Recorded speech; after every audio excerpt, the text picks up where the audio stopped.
What's up, gamers? Papa Jumpluff again. We're back at it with another WOTC20 Pokemon deck profile, leading up to the Lake of Rage, taking place this Saturday at Games IRL, Avon, Connecticut. We're competing for a Shining Gyarados slab from Neo Revelation, so we're all really excited. I'm just putting all my deck lists out there, hoping to inspire some people to get their cards into some sleeves, shuffle them up, come out and play. So anyway, this is the light Dragonite deck profile. Starting off with the Pokemon, pretty simple. We've got the four Clefas, and I guess I should preface this. So, like, yes, there is already a Light Dragonite deck profile on my channel. I fell in love with Sam's Light Dragonite deck, so I wanted to, like, build it myself and then kind of give it my own spin. So, hopefully this isn't too redundant for you folks, but take a look.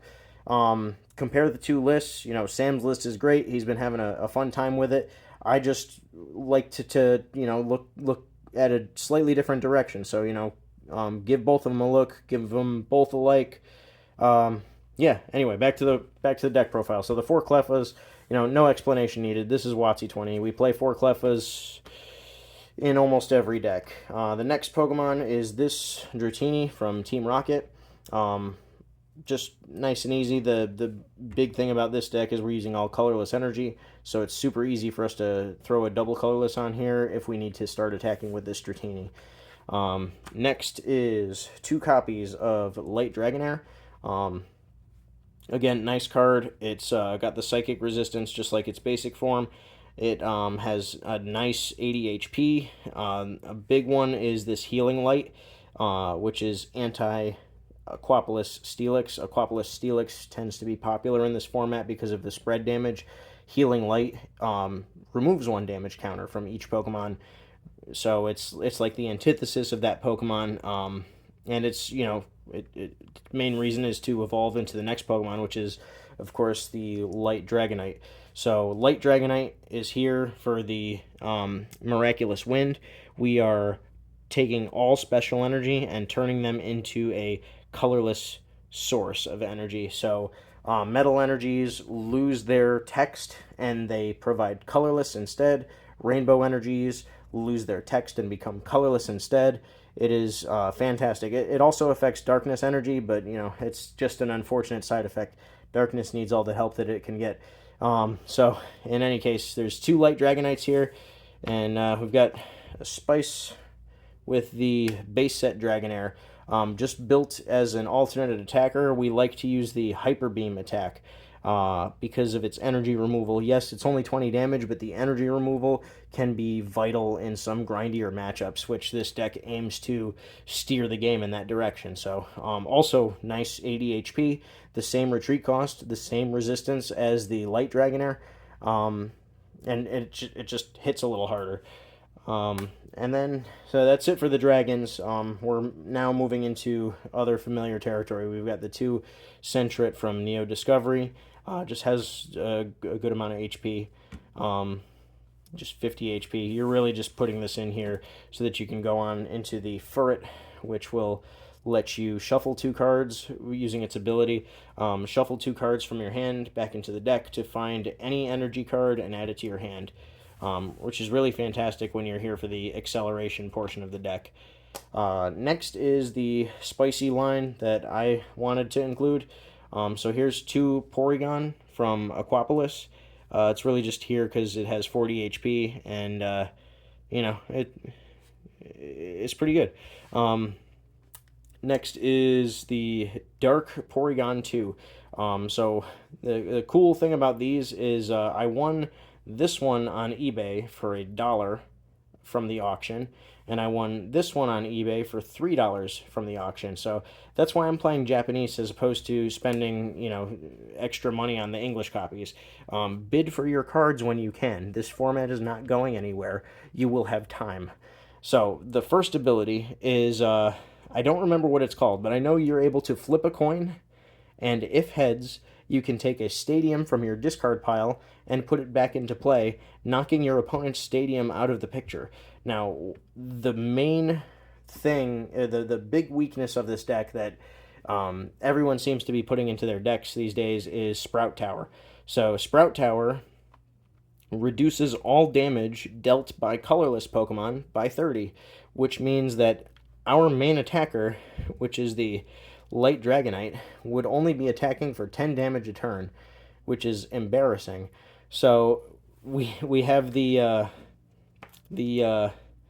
Dark Porygon2 to sit on the bench, flip coins, and hopefully get the Sprout Tower off the table so that we can attack for a, you know, it's still kind of modest, but it's a 40 damage attack that we're able to do every turn. And if we're shutting off our opponent's attacks, it's great. So yeah, that's the goal here with the Dark Porygon. The other effect is like an agility effect. So if it's flip a coin, if heads, you prevent all damage that your opponent would do to this Pokemon in the next turn. You're not really attacking with this Pokemon though. It's just something like if you're forced to, you could just agility your way into a warp energy that you'll eventually draw.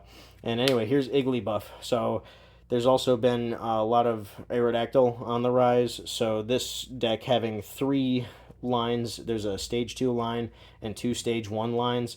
We need to evolve a lot in order for this deck to do what it needs to do. So Igglybuff is in here to make sure that we can shut off the Pokemon Power Ancient Wind on opposing Aerodactyls. Next is the trainer cards. Just grabbing them. A lot of these are the same as what Sam had in his list. There's a few slight variations, but anyway, here's 2 Professor Oak. Self-explanatory. We're refreshing our hand. Here's 2 Pokemon Fan Club. We've got a lot of evolutionary lines to set up. Here is 2 Gust of Wind. Helps us to control the board. We've got 2 Computer Search. Lets us find whatever we need for the situation. We've got 2 Item Finder. Lets us, get back whatever trainer cards we need, including a Stadium to get Sprout Tower off the table. This deck aims to keep Sprout Tower off the table and keep our lock handy. Next is 2 Goldberry. Good for healing your Light Dragonite with its 100 HP. Makes it super grindy for your opponent. Also helps to keep your base set Dragonair on the table in some cases. Next is 2 copies of Energy Removal. Just all around good card for some tempo.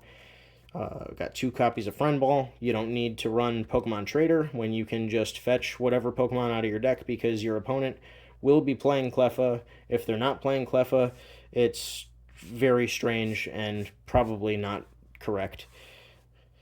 Next is 2 copies of Rocket's Training Gym. We have 2 profiles in a row that are playing 2 copies of Rocket's Training Gym. It serves the same purpose. Primarily we're going to knock a Sprout Tower off the table, but secondary, we have access to a lot more acceleration than our opponents would because we're playing, energies like Boost Energy, like Double Colorless Energy. So our acceleration is very fast. So we're able to spend the extra if we need to retreat. Our opponents are not as likely to be able to do that, nor are they usually willing to sacrifice an energy to retreat a baby Pokemon. So that's that. I've also got the 1 Trash Exchange. I liked that it was in Sam's list. I like it in this list more than Town Volunteers. And then lastly, I opted for a Desert Shaman instead of a Copycat. Desert Shaman for some hand disruption. I don't know. I'm just a big fan of hand disruption. I think Copycat is good for consistency. I think Desert Shaman is good for some consistency, but also some disruption. So if your opponent just did an Eek, then you're able to cut them down to 4 cards and hopefully interrupt their consistency even more, which is a lot of what this deck is trying to do, is disrupt. So onto the energy, we've got our 3 Boost Energy, just really good. Has to be attached to an evolved Pokemon. That effect is active while in your hand, but we have come to the conclusion that it can be attached to Ditto. I'm not running Ditto in my build, but it is very relevant that you can attach this to Ditto if Ditto is copying an evolved Pokemon. So there's that.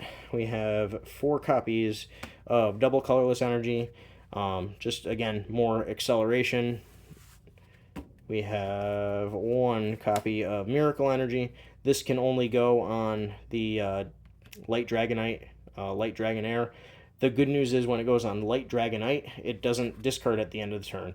Same with Boost Energy, because that text box doesn't exist. It just provides 2 colorless energy, so it's essentially for this deck double colorless energy number 5. Next is early stage energies like these Cyclone energies. These are great for when you don't yet have Light Dragonite in the active slot. You can use one of these attached to your active Cleffa to push your opponent's opposing baby out of the active slot so you can eke without needing to flip a coin. So, just good for that. Other applications as well, but that's the main one here. We've got 3 Recycle Energy. This, just for going back to your hand, it's just great. Next is 4 copies of Warp Energy. Good for retreating your Pokemon. If your opponent happens to put a special condition on the Light Dragonair in the active slot, then its power becomes shut off, which means you can attach this from hand, get your retreat, put it back into the active slot, and now, you're able to go back to swinging with it. So there's that. And then we kept the one of Metal Energy. Still fine just to put it on a Cleffa. Also fine to put it on like the Dark Porygon2. Keep it alive in the face of an opposing Steelix, which only needs double colorless to use Earth Rift. But yeah, just all around good card. That's it. That's my take on Light Dragonite. Hope you guys liked it. Give the video a like. Give the channel a subscribe. Share the video. I don't know. Comment. Say something. I usually respond. Anyway, we'll see you in a few minutes with another deck profile.